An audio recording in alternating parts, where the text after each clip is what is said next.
My name is Inna, I'm 35. I have two kids with a significant age gap. I have a son who's 17 and a daughter who's 3. My son's name is Ilya and my daughter's Elena. What can I say about my children? They're wonderful children because they're mine. I love them a lot. My son is into football, but he doesn't play professionally though. I guess it required more to be done back in the day. My daughter's growing up. She's still visiting kindergarten. I come from a small town in the Zhytomyr region, but I haven't lived there for over 15 years. So I came to Kyiv to conquer the big city, so to say, when my son was 2 years old. I have a hobby. While being on maternity leave with little Eleanor, I've learned how to crochet. I found it very enjoyable, very interesting.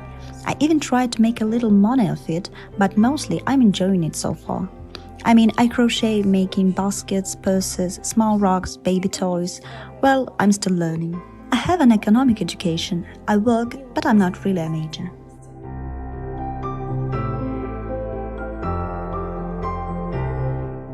Of course, it was my financial situation. One day my world just collapsed. It was after my husband died. It was very unexpected for all of us. He had a heart attack at 35. It was excruciating and very emotional for me. I'm staying with 2 kids and what's next? I've always wanted to do something good, but I'm not going to lie to myself and others. I was interested in their remuneration too. Actually, my friend told me about the program, which she happened to know by chance. I knew there were such programs, but I never thought it would become my option. I started to study, to read, to consider, and I thought, why not?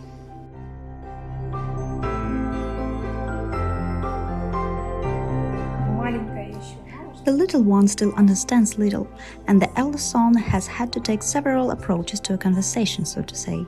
He accepted that as long as he got the information right. Because when people have never faced it, they wouldn't know much, but they would overthink. It was a lot harder for my mom. You know that people from that generation, they take it somewhat differently. But mom was more worried about my health.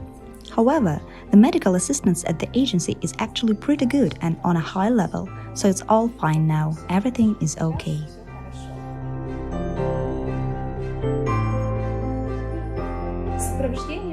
Of course, there is assistance, and it's terrific. To any question at any time, I get an answer. Weekly, we talk, and during every visit to the doctor and to the clinic. In fact, any question that interests me, I can easily ask, and I will get the answer. I'm on 15 weeks now. Of course I'm fine, everything's top-notch. I'm taken care of and everybody's helping me. If there's a test abnormality or something, there's immediate help. I'm given vitamins and the meds. Thank God there's no critical condition, but there's a little bit of lack of iron, and now they take care of it. The doctor's very lovely. They do everything for me. They think, they care, they support.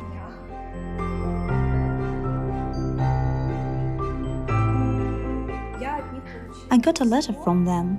It was very touching and I was very moved. I read it a few times and I wanted to write them back, but their letter was so heartfelt that I wanted to respond so that they would be as pleased as I was. I know where they're from, I know what kind of couple they are, I know how old they are, but I'm not going to say it now. I'm happy to give them this. Give them life, you know? Maybe it's a big word, but it's just, in my case, I'll give them 2 lives. I think it'll be okay. In their letter, there were a lot of thank you words, and the first thought that came to me was, I'm on the right track, I'm doing a good thing. First of all, how happy and thrilled they are, as much as me or in the clinic, the doctor and the program coordinator. I'm on the right track.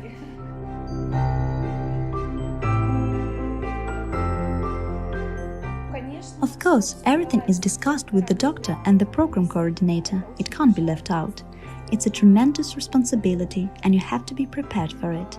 I had morning sickness, but despite all these difficulties, I didn't feel a moment of irritability or doubt.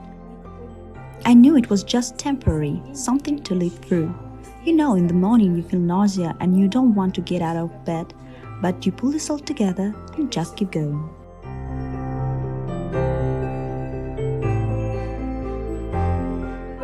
You know, I didn't think I could go through it. That's because, again, I didn't know what it was like. Then again, I knew it existed, but I didn't think it could happen to me. But once you read more, you educate yourself, and you start to think, why not? Yes, I believe an irresponsible person wouldn't go for it, but then again, she won't. Well, that's my opinion, but everything has to come at the right time.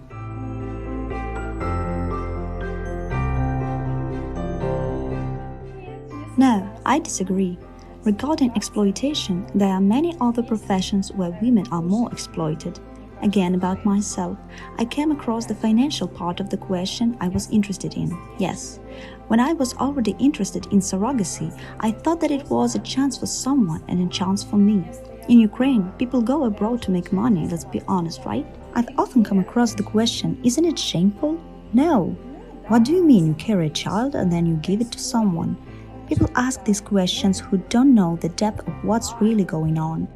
That it's not my baby, no DNA, no egg, nothing of mine is there. Because very often people, when they don't know that information, think you're giving away your child. So I was morally prepared for that. For me, it's not exploitation. I'm being taken care of, I'm with my kids. What kind of exploitation are you talking about? Everything's fine.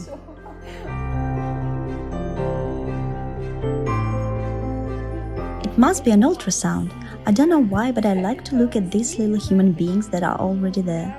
I know what a joy it is for their parents, and I'm happy that everything's going well. Going to the doctor is always exciting because you're also worried about making sure everything's good and the tests are okay. Well, I'm enjoying the process now.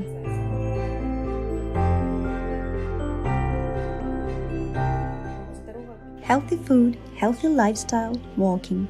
Laziness is not appropriate here at all. So for me, it's always been movement is life. And I love to move, walk, breathe fresh air, get new emotions, visit new places. Positive emotions are good for the surrogate and the babies, of course. Well, definitely healthy food. I didn't smoke, and I don't care about alcohol either, so it was easy for me. I mean, they have to come to this moral responsibility and realize that it's a significant one. They have to understand that.